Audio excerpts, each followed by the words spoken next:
कि कैसे कोई व्यक्ति अगर उसे डिजायर्ड उसका जो आउटकम पाना चाहता है, अपने थॉट्स, बिलीफ सिस्टम और अपने इमोशंस को कैसे अलाइन करे कि वो उस डिजायर गोल को पा सके। अच्छा, देखो, जिंदगी में हर चीज की एक पैरेलल रियलिटी है। पैरेलल रियलिटी की मैं बात करूं तो इसका एक एग्जांपल देती हूँ। जैसे मेरा बहुत मन है कि मुझे स्विट्जरलैंड जाना है और वहां पे स्कीइंग करनी है। मैं यहाँ बैठी हूँ, अब मैं सोचूं कैसे पॉसिबल होगा, कहाँ जा सकती हूँ यार, स्विट्जरलैंड कैसे होगा। पर पैरेलली एक रियलिटी जो वहां बस रही है, वो क्या बस रही है, स्विट्जरलैंड भी है, वहां स्कीइंग भी हो रही है और वहां लोग स्कीइंग कर भी रहे हैं, चल रहा है सब कुछ, बस मैं उठ के वहां तक नहीं पहुंची हूँ। तो जहां मैंने विजुअलाइजेशन शुरू किया कि मुझे पहुंच रही हूँ मैं वहां, और मुझे कैसा फील आएगा अगर मैं वहां पहुंचती हूँ, तो मुझे ऐसा फील आएगा, ठंड क्या बहुत ज्यादा होगी, अच्छा कितनी डिग्री टेम्परेचर होगा। मैंने थोड़ा सा और रिसर्च करना शुरू किया उस जगह के बारे में। सोचते सोचते मुझे लगा अच्छा ये इस तरह से होगा, मतलब मुझे अब पूरी अच्छे से इंफॉर्मेशन मिल गई उस जगह की, स्कीइंग की। मैंने कुछ इंटरव्यू भी देख डाले। जैसे हम किसी भी जगह जाते हैं तो हम उसके बारे में रिसर्च करते हैं ना, कि ये होटल्स हैं, कौन सा बेस्ट है, रिव्यू क्या है, लोग क्या कहते हैं, उसके हम वीडियो भी, आजकल तो वीडियो भी देख लेते हैं, तो 3D वीडियो होती है, पूरा दिखा देती है जी, रूम ऐसा है, पूल ऐसा है, ये गार्डन ऐसा है, सब पता चल जाता है। तो सेम वे हम उस पैरेलल रियलिटी तक पहुंचे जो हम विजुलाइज कर रहे हैं कि ये CEO की कुर्सी है, यहाँ तो मुझे ही बैठना है, राइट। तो वो अब ये तो नहीं है ना कि ढोल नगाड़े बजा के करना है, but you are telling and preparing yourself कि मुझे यहाँ पहुंचना है।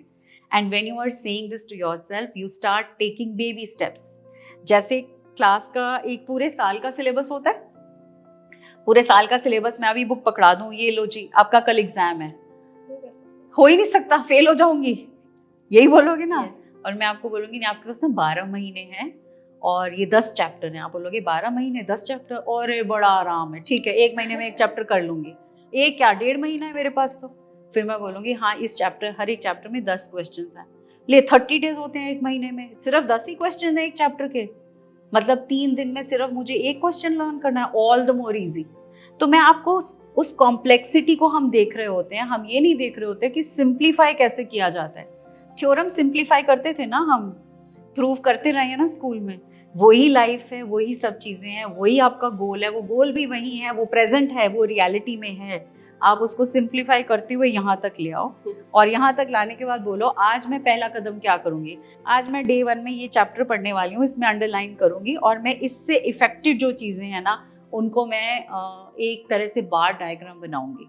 तो मैनिफेस्टेशन मैप की एक मैं टेक्निक बताती होती हूँ, उसमें आप जैसे एक माइंड मैप बनते हैं, उस तरह से मैनिफेस्टेशन का एक मैप बना, वो एक माइंड मैप की तरह काम कर रहा है। मुझे पहुंचना वहां है, लेकिन अब मुझे ये मालूम है ये चीजें ऐसे होंगी, इसलिए मैं यहाँ पहुंच पाऊंगी।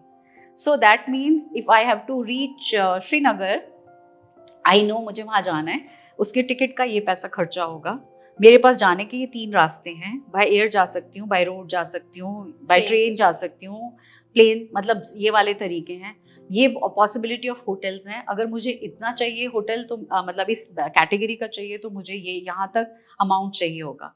And my preparation will start from here, कि now from here I when do I want to go may be in 2 months time और 3 months time, I have 3 months time to prepare my self. जैसे हम planning करते हैं, bag pack करते हैं, ready होते हैं, सब कुछ पहले से प्लानिंग, सेम ही हमारी लाइफ के साथ होता है, यही गोल होता है, वो भी वही है, आपको सिर्फ वहां पहुंचना है। Start taking baby steps and reach, you will definitely reach. नीति जी, मैनिफेस्टेशन एबिलिटीज बढ़ाने के लिए क्या कुछ पर्टिकुलर कोई एक्सरसाइजेज हैं या टेक्निक्स हैं, कुछ होता है क्या? टेक्निक्स तो बहुत सारी हैं, बहुत सारी चीजें हैं। तो सब कुछ इजी टेक्निक्स अगर हमारे व्यूअर के साथ शेयर करें। अच्छा, सबसे इम्पॉर्टेंट चीज़ है आपका सबकॉन्शियस माइंड को आपको चेंज करना है, मतलब उसको सही रास्ता दिखाना है। तो सबसे आसान तरीका, सोने से आधा घंटा पहले और सवेरे उठ के 1 घंटा, ये 2 टाइम होते हैं जब आपका सबकॉन्शियस माइंड आपको वो रेडी होता है। जैसे सर्वेंट सुबह रेडी होता है ना, हाँ जी आज का काम बता दो, जैसे वो मेड कहेगी ना खाने के लिए आज बता दो क्या क्या बनेगा ब्रेकफास्ट में, लंच में, डिनर में, या आपने कुछ और इंस्ट्रक्शंस देनी है, आप भी घर के लोगों को देते हो, तो माइंड भी वेट कर रहा होता है आपकी इंस्ट्रक्शंस की। तो अब ये डिपेंड आपके ऊपर करता है, जब आप मैनिफेस्टेशन जर्नी में हो तो लास्ट का आधा घंटा सोने से पहले, और सवेरे जब आप उठ रहे हो वो 1 घंटा, आप उससे क्या काम करवा रहे हो, उसको क्या डायरेक्शन दे रहे हो, उसके साथ क्या कर रहे हो, उससे आपकी आगे की life, your present decides your future. तो वो आप उस पर काम करोगे।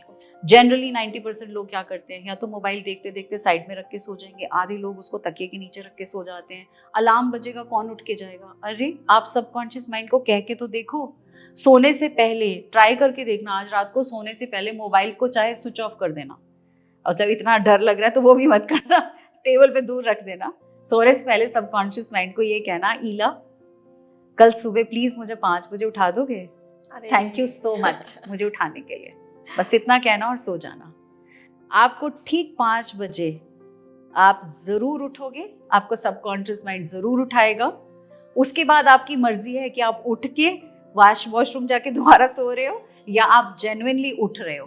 तो यही फर्क आता है मैनिफेस्टेशन जर्नी में। जब आप उठ गए हो तो उस 15 मिनट में चाहे कुछ रीडिंग कर लो, चाहे कुछ सुन लो, चाहे मेडिटेट कर लो, चाहे नेचर के साथ टाइम स्पेंड कर लो, आपको जो करना अच्छा लगता है वो कर लो, जो आपको अंदर से आवाज आती है बस वही करना है।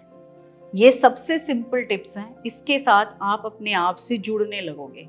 जब आप अपने आप से जुड़ने लगोगे, आप जो चाहोगे वो वैसा होने लगेगा। बट मैनिफेस्टेशन का एक रूल बहुत बड़ा है। वो रूल ये है, जब आप नेगेटिव सोचोगे, नेगेटिव थॉट्स आएंगे, नेगेटिव किसी के बारे में सोचोगे, आपने वो एनर्जी बाहर डाल दी, वही एनर्जी रिबाउंड होके आपके पास आएगी। तो जब भी हम कभी भी नेगेटिविटी की बात करते हैं, मैं हमेशा कहती हूँ उसको पास आने मत दो। और अगर चलो आपका मन बहुत उदास है, रोने का मन कर रहा है, रो लो, अच्छे से रो लो, तसल्ली से रो लो, 5 मिनट 10 मिनट, फिर खूब सारा पानी पियो। उसके बाद बोलो इमोशंस गए ना, बाहर निकल आए ना, अब फ्रेश चीज को देखो। तब भी किसी भी चीज में पास्ट को बार बार मत लेके आओ, नहीं तो वो आपको आगे बढ़ने नहीं देगा, वरना वहीं खड़े रह जाओगे। बार बार मतलब आप एक सिग्नल क्रॉस करोगे, फिर वो पास्ट बुलाएगा, फिर आप वहां जाओगे, फिर उसी उधेड़-बुन में रहोगे, उन्हीं लोग, उन्हीं सब एनर्जीज के साथ। जब आप मैनिफेस्टेशन जर्नी में जाओगे, आप देखोगे बहुत सारे लोग छूटने शुरू हो जाएंगे जो आपकी वेवलेंथ और एनर्जी से मैच ही नहीं करते। फिर आपको लगेगा हाय ये तो मेरा बेस्ट फ्रेंड था, ये तो मेरी बेस्ट फ्रेंड थी, ये तो मेरा सबसे अच्छा कुलीग था। अरे भाई उसकी जर्नी है, अभी उसको टाइम लगेगा। आपको भगवान, आप मतलब लकी हो कि आपको आगे पहुंचा रहे हैं भगवान। इसका एक बहुत अच्छा आर्टिकल मैंने 5-6 साल पहले पढ़ा था कि जब आप धीरे धीरे स्पिरिचुअल एनलाइटमेंट की तरफ बढ़ते हैं ना, तो आपका जो ग्रुप होता है ना वो बहुत छोटा होता जाता है। जो आसपास के आपके लोग जिनसे आप पहले इकट्ठा होकर गप्पे लड़ाते थे, बहुत बड़ा ग्रुप होता था, तो धीरे धीरे बहुत कम हो जाता था। तो उसकी वजह शायद यही है कि हर कोई आपके लेवल तक वहाँ तक पहुँचा नहीं, तो वो छूट जाएगा पीछे। स्पिरिचुअल अवेकनिंग जब भी होती है, हमेशा आपको लोएस्ट लो बॉटम हिट कराती है। मतलब जिंदगी में बड़ी तकलीफ होती है। ओनली जब तक आप वो कहते हैं ना बॉटम हिट नहीं करोगे, आप ऊपर नहीं निकल के आओगे। क्योंकि आपको वो एहसास होना चाहिए, वो दर्द, वो तकलीफ, उन सब से गुजरना होता है। उसके बाद आपको समझ में आता है कि यार मैं जिस चीज को अपनी जिंदगी समझ रहा था या रही थी, वो तो है ही नहीं ऐसी जिंदगी, ये तो बिल्कुल अच्छी है, बहुत अलग है। और तब जब आता है मजा सबसे ज्यादा खुद के साथ टाइम स्पेंड करने का, अपना सुकून अपने साथ मिलने लगता है। फिर उसके बाद लगता है मुझे इतनी भीड़ की जरूरत थी क्या।